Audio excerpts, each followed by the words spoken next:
आज के वीडियो में हम देखेंगे कॉर्न उगाने का कंप्लीट प्रोसेस, सीड डालने से लेके हार्वेस्टिंग तक। और हम कॉर्न उगाएंगे बहुत ही यूनिक तरीके से टाइल्स के बीच में। Hello everyone, welcome back. तो जैसा कि आप देख रहे हैं हमारे बैकयार्ड में इस तरह से टाइल्स डली हुई हैं जिनके बीच में थोड़ी थोड़ी सी सॉइल है। तो इन्हीं सॉइल्स में आज हम ये कॉर्न के सीड्स डालेंगे। आप चाहें तो सीड्स को सोक कर सकते हैं रात भर पानी में भिगो करके, या फिर डायरेक्ट भी आप डाल सकते हैं। इस तरीके से थोड़ा सा खुरपी की मदद से इसको डिग करते हुए, बहुत गहरा नहीं डालना है, 1/2 से 1 इंच गहरे हमको डालने हैं सीड्स। और इस तरीके से फिर आप सीड डाल करके उसको कवर कर दें सॉइल से। इसके अलावा मैं बता दूं, अगर आप इसको पॉट में ग्रो कर रहे हैं तो ध्यान रखें कम से कम 12 से 15 इंच का पॉट हो आपका।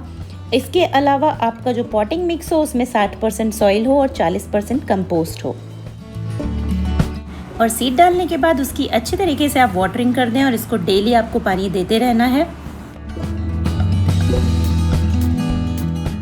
और करीब 4 से 5 दिनों के बाद आप देखेंगे वो सीड्स आपके जर्मिनेट हो चुके हैं, छोटे छोटे से पौधे आपको देखने को मिलेंगे। कॉर्न उगाने के लिए बेस्ट टाइम होता है स्प्रिंग से लेके समर तक, या अगर हम टेम्परेचर की बात करें तो जब 20 डिग्री से लेके 30-35 डिग्री तक टेम्परेचर हो उस समय।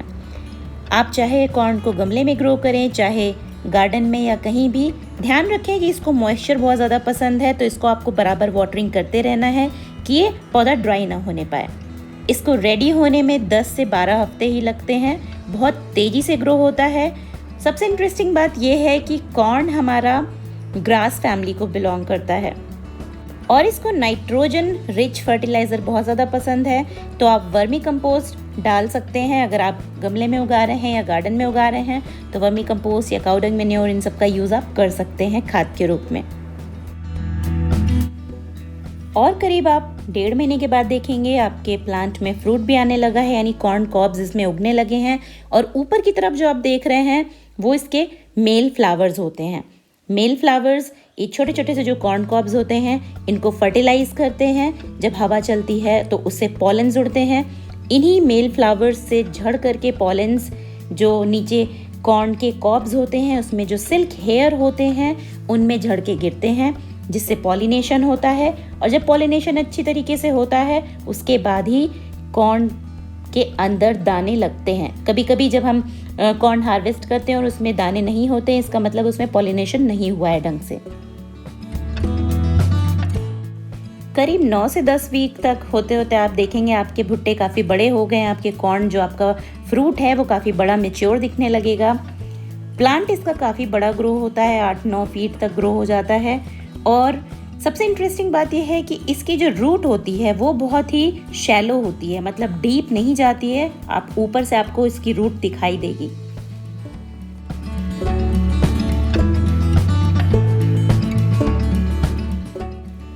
एक प्लांट में आपको 2 कॉर्न ही ग्रो होता हुआ दिखेगा, मतलब ऐसा नहीं है कि आप हार्वेस्ट करते जाएंगे और वापस से उसमें कॉर्न ग्रो होते रहेंगे।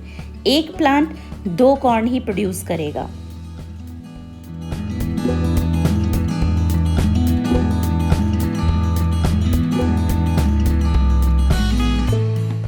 करीब 11-12 वीक होते होते या 2.5 महीने होते होते आप देखेंगे आपके कई कॉर्न्स रेडी हो जाएंगे हार्वेस्ट करने के लिए, साइज़ में मैच्योर हो जाएंगे।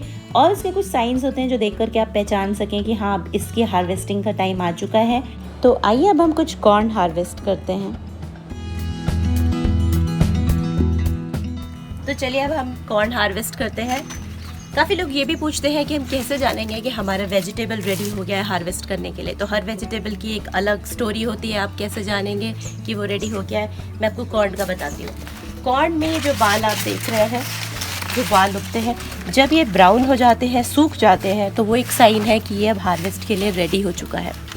और ये बहुत ही आसानी से टूटता है। इसको तोड़ने का भी ट्रिक होता है। बस इसको आप ऐसे आगे की तरफ करें, थोड़ा ट्विस्ट करें और ये हो गया। कितना अच्छा तैयार हुआ है हमारे कॉर्न।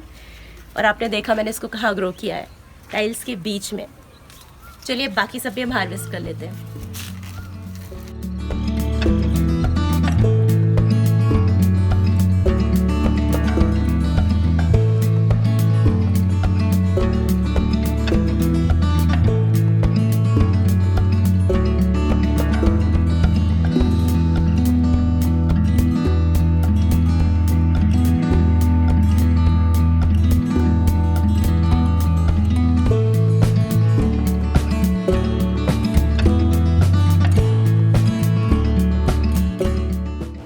तो देखा आपने कितना आसान है कॉर्न ग्रो करना लगभग बिना किसी एफर्ट के। ज़रूर ग्रो करें आप भी कॉर्न। फिर मिलती हूँ आपसे एक और इंटरेस्टिंग वीडियो के साथ।